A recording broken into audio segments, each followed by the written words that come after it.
What's going on, good people? Welcome to the first episode of Trading My Funded Account. It's been a long time coming, but we're finally here. It's October 11th, 2023. We made some trades today, so let's get into it. Before we get into it, let's talk about what we're looking at right now, the certificate of funding. So I got this for the 25K account, and with the 25K account, the risk limits are a 1,500 trailing drawdown, and then a profit target of at least 1,500 before you can start making withdrawals. So my goal is to get the account to 4,500 to 5,000 and then continue working on getting another funded account, which should be coming to me around next Monday. So until then, we're going to be trading this account right here and working on getting that account balance up to $30,000. So let's go ahead and talk about the trades that we made today. So let's talk about the key levels that we have on the chart today. So today's most important level would be yesterday's closing price, which was this purple line represented right here at 33,937, and that played a very important role today.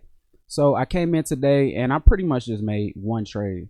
Hold on, let's put that line back up there real quick. I pretty much just made one trade and I wanted to just take it easy because I think the last time I got funded in 2019, the reason why I blew that account and lost it was because I just came in and I was too focused on making money too quickly rather than sitting back and waiting for the market to give me my best possible setups and then only trading those. So I came in after the news announcement came out. We had the FOMC minutes come in. So let's go ahead and just break that down really quick, give a quick explanation on it to really get a good understanding of why that's important. So today, Wednesday, 2 o'clock. There we go. So why do traders care about the FOMC minutes? It's a detailed record of the FOMC's most recent meeting, providing in-depth insights into the economic and financial conditions that influence their vote on where to set interest rates. So that's really important because even though we have a overall reaction when the FOMC comes out, that's completely based on whether or not they raise interest rates or lower them or kept them the same. And then the way the market moves is based on the press conference that comes after the fact at 2:30 on the FOMC day. But around 2 weeks later, they come out with the actual minutes for the meeting, and traders and investors can go through and actually read the entire transcript to get an actual more in-depth, detailed description of what the Federal Open Market Committee actually wanted to do and what their plans might be going forward into the future. So when that news comes out, it pretty much provides a catalyst that can last for the rest of those 2 hours in the day when that news does come out. So that came out at 2 o'clock today. We saw a pretty decent reaction. It wasn't really all that large. Let's see how big this candle was. So we opened at 842 and we had a high of 881. So around a 40-point move on a 1 minute candle. It's not super volatile, but it's definitely more volatile than usual.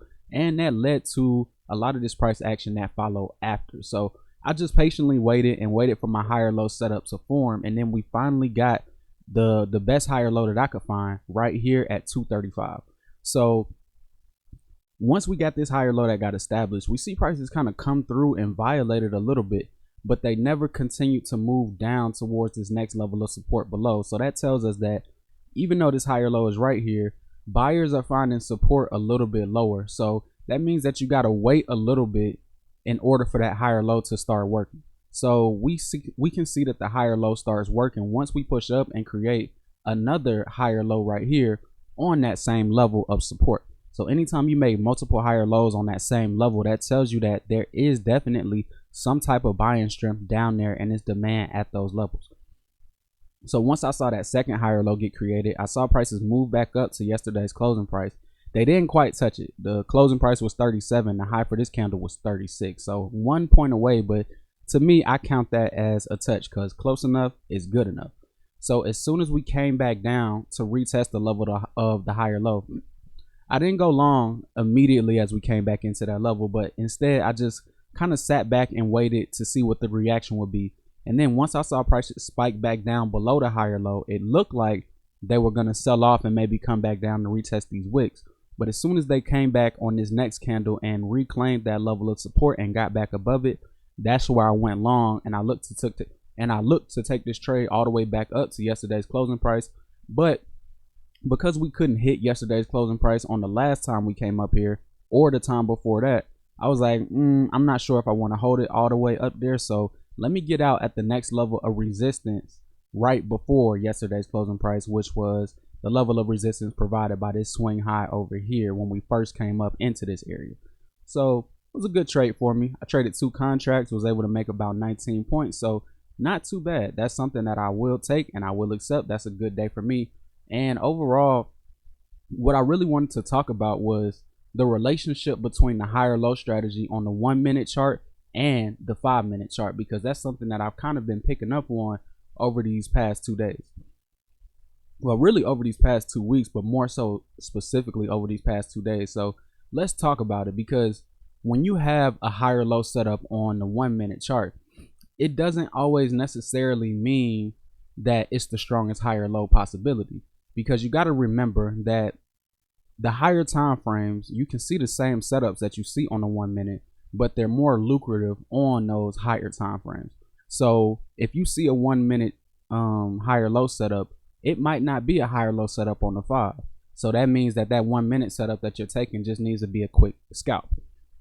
But there are times in the market where you have that higher low setup not only get formed on the 1 minute chart, but also on the 5 minute chart. So when we pull back out to the 5 minute chart and we look at that same trade that I took, look at this higher low setup that actually occurred. So if we start from the bottom, we pushed up, created a higher low right here. This higher low never came back to get retested. We pushed up, created a new higher low, pushed up one more time and created our last higher low, which we could use as a reference point to go long from. So notice how, let's zoom in a little bit, bring up the data box. Okay, so notice how once we came back and made this higher low, we pushed up and then eventually came back to retest the support level of that higher low. And as soon as we started moving away, that's where I went long. Now notice how once you see this setup on the 5 minute, look at how far the prices actually move. They ended up moving all the way back to a high of 34,027 when the market closed at 4 o'clock today, and they started from a level of 907. So that's a very, very, very nice move, about 120 points in the span of 1 hour, and that came from the higher low setup being recognized on the 5 minute chart. So that's one thing I've been learning, is that anytime you have both a higher low setup on the 1 minute and the 5 minute, that's definitely a trade that has a very high probability of turning out to do very well for you. So that's one of the biggest things I took away from today's lesson. And I would say overall, today was a pretty good day. I just wanted to come in and start off on the right foot, because I feel like once I get into profitable territory, it just does something for my mental confidence. And it just makes me even more relaxed when I come and trade later, because I know that I'm already in profit and I have a cushion. So I know that I can just look for the best trades. And when I take those trades, I have a pretty good idea that it should be very profitable for me. And if it doesn't, I still got that cushion room to fall back on. So my goal was accomplished for today, but I want to come in tomorrow and be able to do the same thing. So in order to do that, I need to hit the back tester tonight and just make sure that I focus on taking the best setups, being patient enough to wait for only my trades, and then having enough discipline to only take those trades and take them in the proper way.